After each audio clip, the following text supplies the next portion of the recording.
Students, क्या हालचाल। I hope कि आप लोग बहुत ही अच्छे होंगे। और आज की वीडियो जो है मेरी, देखिए, ये जीव विज्ञान की है, ठीक ना। जीव विज्ञान में जो दूसरा मतलब सेट था आपका, सेट नंबर 2, ये वाला जो सेट है आपका, देखिए सेट ये 2 2024 का है। 348 GH इसका कोड। इसमें प्रश्न नंबर 1, प्रश्न नंबर 2, प्रश्न नंबर 3 ये सब हो चुका है। प्रश्न नंबर 4 भी हो चुका है। और प्रश्न नंबर 5 का देखिए, प्रश्न नंबर 5 आज हम लोग कराने वाले हैं, ठीक ना।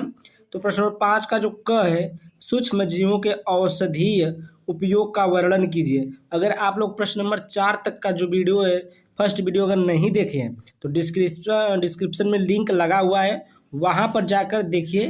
फर्स्ट वीडियो मिल जाएगा आपका, इसका वीडियो फर्स्ट वाली मिल जाएगी, ठीक है। तो उसके ये वाली सेकेंड वीडियो। और देखिए यहाँ पर प्रश्न नंबर 5 का क है, क्या है, देखिए, सूक्ष्म जीवों के औषधि उपयोग का वर्णन कीजिए। तो यहाँ पर हम लिख लिए इसको।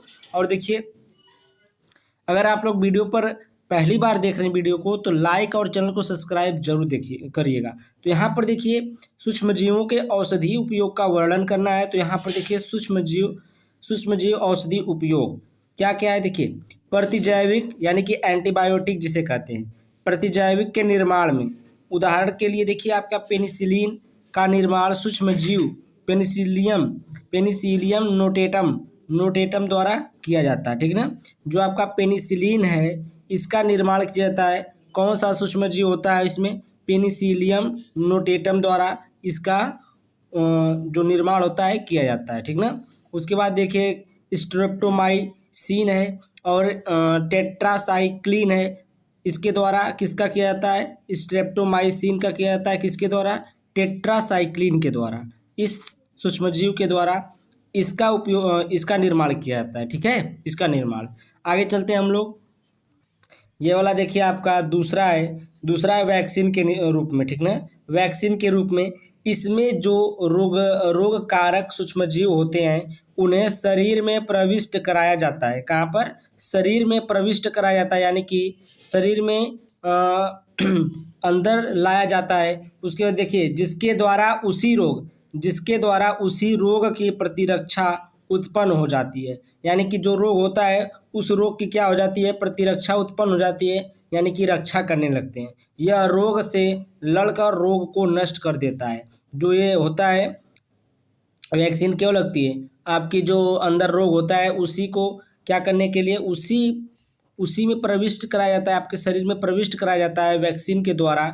कोई क्या होता है, वो सूक्ष्मजीव ही होते हैं उसमें, ठीक है, ताकि वो सब आपके रोग से लड़ें और रोग को नष्ट कर सकें। तो यहाँ पर देखिए, प्रश्न नंबर 5 का ख वाला है। प्रश्न नंबर 5 का ख है, कह रहा है कि एलर्जी पर एक टिप्पणी लिखिए। एलर्जी पर एक टिप्पणी लिखना है। इसको तो आप लोग बनाकर भी लिख सकते हैं, अगर आपको नहीं आ रहा है ये सब चीज़ें। पता है, बहुत सी चीज़ें ऐसी होती है एग्जाम में जो नहीं आती, तो उसको बनाकर लिखना पड़ता है। तो हम लोग जो ये सेट हल कराते हैं, इसमें कुछ भी बनाया नहीं जाता है, इसमें कुछ भी अपने मन से नहीं लिखा जाता है। सब सर्च करके या फिर इधर उधर से कॉपी किताब से खोज कर ही इसको लिखा जाता है। तो यहाँ पर कोई भी चीज़ बनाई चीज़ नहीं है, सब जो है बुक से लिखा हुआ है, कॉपी से लिखा है, नोट से, यूट्यूब से सर्च करके कहीं कहीं से लिखते हैं हम लोग। तो बहुत मेहनत से हल करते हैं इसको, ठीक ना। तो देखिए, एलर्जी क्या है? एलर्जी तब होती है जब किसी व्यक्ति की प्रतिरक्षा प्रणाली पर्यावरण में मौजूद ऐसे पदार्थों पर प्रतिक्रिया करती है जो ज़्यादातर लोगों के लिए हानि रहित होते हैं। यानी कि जब आप लोग पर्यावरण में निकलते हैं, दूषित पर्यावरण में निकलते हैं, तभी आप लोगों को एलर्जी होती है, ठीक ना, वैसे नहीं होती है। तो इन पदार्थों को एलर्जेन के रूप में जाना जाता है। और ये धूल के कण पालतू जानवर, पराग कीड़े, टीक, फफूंद, खाद्य पदार्थ और दवाओं में पाए जाते हैं। इनमें जो कीटाणु होते हैं, ये कहाँ पाए जाते हैं? ये एलर्जेन के नाम से जाने जाते हैं। और ये कहाँ पाए जाते हैं? धूल के कण में पाए जा सकते हैं। पालतू जानवर जैसे आप कुत्ता, बिल्ली, ये सब पालते हैं, इनमें बहुत सारी एलर्जियाँ होती हैं। ये सब से भी आप लोग को एलर्जी हो सकती है, ठीक है ना। और देखिए, कीड़े होते हैं, टीक होता है, फफूंद तो आप जानते हैं, खाद्य पदार्थ जो फफूंद होता है, जैसे रोटी में फफूंद लग जाता है, जैसे वो सफ़ेद लग जाता है, या भी कोई भी चीज़ है उसको ज़्यादा 3 दिन तक रखेंगे तो उसमें फफूंद लग जाता है, ठीक ना। तो ख़राब होने का मतलब वो ख़राब हो जाता है, ठीक ना। तो उसमें क्या हो जाता है? फफूंद लग जाता है। और दवाओं में भी ये क्या पाए जाते हैं? एलर्जेन पाए जाते हैं, ठीक ना। तो इससे आप लोगों को एलर्जी होती है। जैसे दाद उद होती है, बहुत तगड़ी एलर्जी होती है। और देखिए ये प्रश्न नंबर आपका 5 का ग है। अतिदोहन एवं समविलुप्तता पर एक टिप्पणी लिखिए, ठीक ना। अतिदोहन एवं समविलुप्तता पर एक टिप्पणी लिखना है। तो अतिदोहन देखिए क्या होता है। अतिदोहन का तात्पर्य प्रजातियों के समवहनीय उपयोग से है। प्रजातियों के किससे है? समवहनीय उपयोग से है, जिसके परिणाम स्वरूप उनकी जनसंख्या में कमी आती है और जैव विविधता को खतरा होता है। देखिए इसमें अतिदोहन का तात्पर्य प्रजातियों के असंवहनीय उपयोग से है, जिसके परिणाम स्वरूप उनकी जनसंख्या में कमी आ जाती है। यानी कि उनकी जनसंख्या में कमी का मतलब क्या है? वो सब धीरे धीरे समाप्त होने लगते हैं और जैव विविधता को खतरा होता है, और हमारे जो पर्यावरण है उसको क्या होता है? खतरा होता है, ठीक ना। समविलुप्तता क्या है? देखिए जब एक जाति विलुप्त होती है, यानी कि जैसे एक जाति है कोई, जैसे विलुप्त हुई, जब एक जाति विलुप्त होती है, कोई जाति है ख़त्म हो गई, ठीक ना, तब उस पर आधारित दूसरी जंतु या पादप जातियां भी विलुप्त होने लगती हैं। यानी कि जो भी चीज़ें उस पर आधारित है, यानी कि जिसका वह भोजन है, अगर उस पर कोई चीज़ आधारित है या फिर उस पर कोई चीज़ आश्रित है कि यही रहेगी तो हम लोग भोजन करेंगे, अगर ये नहीं रहेगी तो हम बिना भोजन के मर जाएंगे। तो इस प्रकार की जो होती है, देखिए उस पर आधारित दूसरी जंतु या पादप जातियां भी विलुप्त होने लगती हैं। यही सविलुप्तता कहलाती है। उदाहरण के लिए देखिए, जब एक परपोषी मत्स्य जाति, मत्स्य का मतलब होता है मछली जाति विलुप्त होती है, तो तब उसकी विशिष्ट परजीवी का भी वही भविष्य होता है। यानी कि जब कोई मत्स्य जाति, अगर मछली की जाति अगर विलुप्त होती है, यानी कि समाप्त होती है, तो उस पर जो आश्रित रहेगी आपका परजीवी, वो भी क्या होगा? विलुप्त होगा, ठीक ना। धीरे धीरे वो भी क्या हो जाएगा? विलुप्त हो जाएगा। तो यहाँ तक आप लोगों को समझ में आया होगा। हम लोग आगे चलते हैं नेक्स्ट क्वेश्चन पर। अब देखिए आपका प्रश्न नंबर 5 का घ है। मानव में पाए जाने वाले किन्हीं 3 क्रोमोसोमीय विकार, यानी कि सिंड्रोम जिसे कहते हैं, पर एक टिप्पणी लिखिए। एक होता है डाउन सिंड्रोम, दूसरा होता है टर्नर सिंड्रोम, और तीसरा होता है क्लाइफेल्टर सिंड्रोम, ठीक ना। देखिए डाउन सिंड्रोम एक होता है रोग, ये एक रोग की तरह होता है, ठीक ना। डाउन सिंड्रोम क्या होता है? एक रोग का नाम है। यह रोग 21वीं गुणसूत्र की एक अतिरिक्त प्रतिलिपि बनने के कारण होता है। यानी कि जो आपका 21वां गुणसूत्र होता है, 21वां गुणसूत्र जो होता है, उसी में एक अतिरिक्त प्रतिलिपि बनने के कारण, यानी कि एक अधिक प्रतिलिपि, यानी कि एक और गुणसूत्र बन जाएगा, ठीक है। एक अधिक गुणसूत्र बन जाता है, उसी के कारण होता है। अतः इस रोग से ग्रसित व्यक्ति में कुल 47 गुणसूत्र होते हैं। यानी कि अगर नॉर्मल मनुष्य में देखा जाए तो 46 गुणसूत्र होते हैं। अगर एक गुणसूत्र बढ़ जा रहा है तो उसमें कितना हो जाएगा? 47 गुणसूत्र, ठीक ना। यह दैहिक गुणसूत्रों की एकाधिक सूत्रता का उदाहरण है। यह दैहिक गुणसूत्रों की क्या है? एकाधिक सूत्रता का उदाहरण है। इस रोग से ग्रसित व्यक्ति में चेहरा मंगोलियन लोगों की भांति और मस्तक चौड़ा हो जाता है, कद छोटा होता है, उभरा हुआ निचला होठ होता है, और खुरदुरी त्वचा, यानी कि त्वचा उनकी एकदम खरबिदरी हो जाएगी, आदि लक्षण पाए जाते हैं। ये डाउन सिंड्रोम जिस व्यक्ति में होता है ना, उसमें ये कारण होते हैं। चेहरा कैसा हो जाता है? मंगोलियन हो जाता है, यानी कि मंगोलियन भांति, मैं भी नहीं जानता मंगोलियन भांति क्या होता है। उसके बाद मस्तक चौड़ा हो जाता है, मस्तक कितना बड़ा हो जाएगा? चौड़ा। उसके बाद देखिए कद जो होता है छोटा हो जाता है, एकदम बौने टाइप हो जाते हैं, छोटे छोटे। उसके बाद उभरा हुआ निचला होठ और खुरदरी त्वचा आदि लक्षण पाए जाते हैं, ठीक है। अगला देखिए टर्नर सिंड्रोम देखिए क्या होता है। ये भी एक रोग है। यह केवल स्त्रियों में ही होने वाला विकार है। टर्नर सिंड्रोम किस में होता है?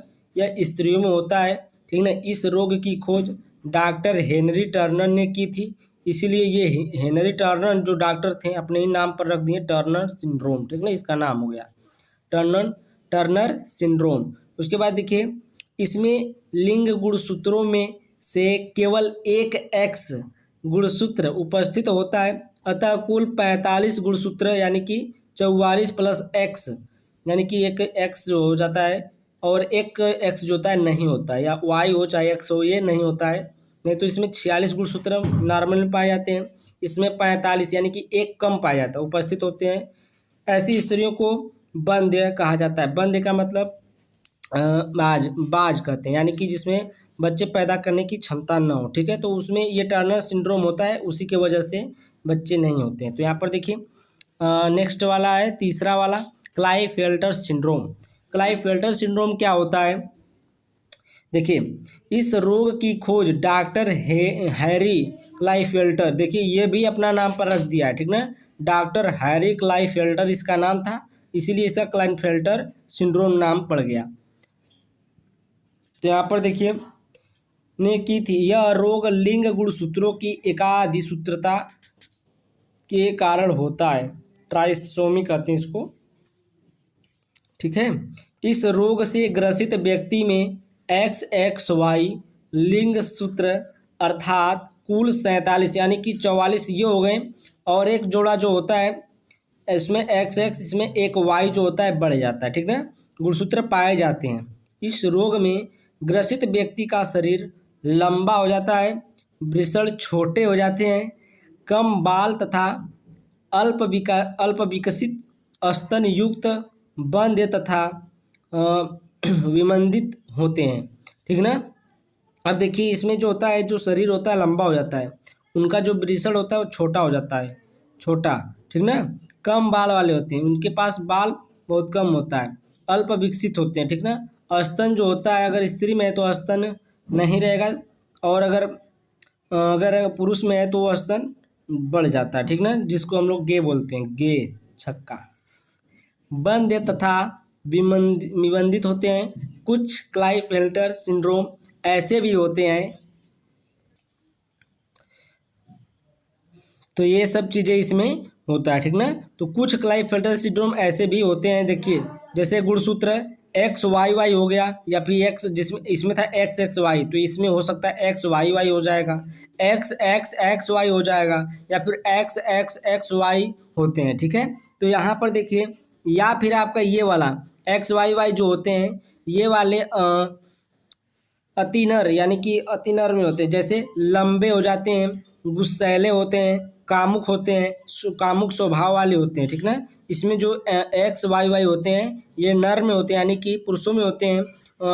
इसमें पुरुष क्या होते हैं, लंबे हो जाते हैं और गुस्सैले वाले होते हैं, कामुक स्वभाव वाले होते हैं। उसके बाद देखिए ये XXX में है वाली जो इसमें होती हैं, इसमें ये जब XXX होता है तो ये मादाएं में होती है, यानी कि औरतों में होता है, ठीक ना। फर्टिलाई वह बुद्धि होती है, यानी कि बुद्धू होती हैं, ठीक ना। जो इस XXX की जो इसमें जिसमें क्रोमोसूत्र पाया जाता है, ये गुणसूत्र पाया जाता है, वो जो मादाएं होती हैं वो क्या होती हैं, बुद्धू होती हैं, ठीक ना, क्या होती हैं, बुद्धू होती हैं, ज़्यादा समझदार नहीं होती हैं। तो यहाँ पर देखिए XXY और XXXY या फिर XXXY वाले नर नपुंसक होते हैं, क्या होते हैं, नपुंसक होते हैं, यानी कि किन्नर जिसे कहते हैं, गे जिसे कहते हैं, ये वाले होते हैं, ठीक ना। आगे हम लोग चलते हैं नेक्स्ट क्वेश्चन पर। तो हम लोग नेक्स्ट क्वेश्चन पर चलते हैं। देखिए प्रश्न नंबर 6 का क है। प्रश्न नंबर 6 का क क्या कर रहा है, प्राकृतिक वर्ण पर एक टिप्पणी लिखिए, ठीक ना। प्रश्न नंबर 6 का क यानी कि 3 नंबर का एक क्वेश्चन है, तो इसमें थोड़ा सा बढ़ा कर लिखना पड़ेगा। तो देखिए प्राकृतिक वर्ण या चयन, प्राकृतिक वर्ण कहिए या चयन कहिए, दोनों बात एक ही है। तो देखिए प्राकृतिक चयन का पहली बार इस्तेमाल डार्विन ने किया था। किसने किया था, डार्विन ने किया था। उन्होंने जीवों के बीच समानताओं और असमानताओं के बारे में बात की थी। जो आपके डार्विन थे, डार्विनवाद, उनको देखिए उन्होंने जीवों के बीच समानताओं और असमानताओं के बारे में बात की थी। इन समानताओं को भिन्नता के रूप में भी जाना जाता है। इन समानताओं को किसके रूप में, भिन्नता के रूप में भी जाना जाता है, यानी कि भिन्न भिन्न कर दिए थे समानता और असमानता को, ठीक है। तो यहाँ पर देखिए प्राकृतिक चयन वह तरीका है जिसके द्वारा प्रकृति विकास के लिए उपयुक्त और सबसे योग्य जीव का चयन करती है। उपयुक्त और रहेगा यहाँ पर, और सबसे योग्य जीव का चयन करती है। प्रकृति में जीवों के लिए कुछ चुनौतियाँ हैं। ये चुनौतियाँ कठोर जलवायु है, भोजन के लिए संघर्ष, बाढ़, बिजली, भूकंप जैसी प्राकृतिक आपदाएं आदि हो सकती हैं। ठीक ना, इनमें क्या है, कठोर चुनौतियां हैं जिसमें आपका भोजन, ठीक ना, कठोर जलवायु, बाढ़ का आना, बिजली भूकंप का, ये सब का सहन करना, ये क्या होती है, इनकी चुनौती होती है, कठोर चुनौती है। सभी जीवों में कुछ प्रकार की विशेषताएं होती हैं। ये विशेषताएं विकास के दौरान कुछ जीवों के लिए गेम चेंजर हो सकती हैं। यह प्राकृतिक चयन की मूल परिभाषा है। ठीक ना, ये जो है आपकी, जितना मैं यहाँ से आपको बताया हूँ, ठीक ना, ये सब क्या है, ये प्राकृतिक चयन की एक मूल परिभाषा है आपका। तो इसको आप लोगों को लिख लेना या पढ़ लेना, याद कर लेना है। ठीक है, ताकि आप लोग को एक बार फिर से पेपर में अगर आए 2025 में तो आप लोग आसानी से कर ले जाएं। उसके बाद देखिए प्रश्न नंबर 6 का ख वाला है, क्या कह रहा है कि दृश्य प्ररूप एवं जीनी प्रारूप में विभेद कीजिए। तो यहाँ पर देखिए, एक और लिखिए हम दृश्य प्रारूप और दूसरा लिखिए जीनी प्रारूप। इसको प्रारूप कर लीजिएगा, हम समझे कि प्रारूप होगा तो प्रारूप है। ठीक है, दृश्य प्रारूप और जीनी प्रारूप। देखिए अंतर क्या है, दृश्य प्रारूप है किसी जीव की बाह्य प्रतीति या प्रेक्षणीय अभिव्यक्ति है। जो आपका दृश्य प्रारूप है वो क्या है, किसी जीव की बाह्य प्रतीति है या फिर प्रेक्षणीय अभिव्यक्ति हो सकती है। यहाँ पर जीनी प्रारूप है किसी जीव का आनुवंशिक यानी कि कह सकते हैं जो जीन होते हैं, जो डीएनए होता है आपका, ठीक ना, आनुवंशिक संगठन जीनोटाइप कहलाता है। क्या कहलाता है, संगठन जीनोटाइप कहलाता है। उसके बाद दूसरा पॉइंट इसमें है, लक्षण प्रारूप समय व पर्यावरण के अनुसार बदल सकता है। जो आपका ये, इसको दृश्य प्रारूप को लक्षण प्रारूप भी कहते हैं। क्या कहते हैं, लक्षण प्रारूप भी कहते हैं। तो लक्षण प्रारूप जो होता है समय व पर्यावरण के अनुसार बदल सकता है। और जो आपका जीन प्रारूप है, जीनी प्रारूप किसी जीव के पूरे जीवन काल में जीनोटाइप समान रहता है। ठीक ना, इसके पूरे जीवन काल में क्या होता है, आपका जीनोटाइप जो होता है समान रहता है। उसके बाद तीसरी पॉइंट है, दृश्य प्रारूप में समान लक्षण प्रारूप वाले जीवों को जीनोटाइप निम्न हो सकता है। जीनोटाइप क्या हो सकता है, निम्न हो सकता है।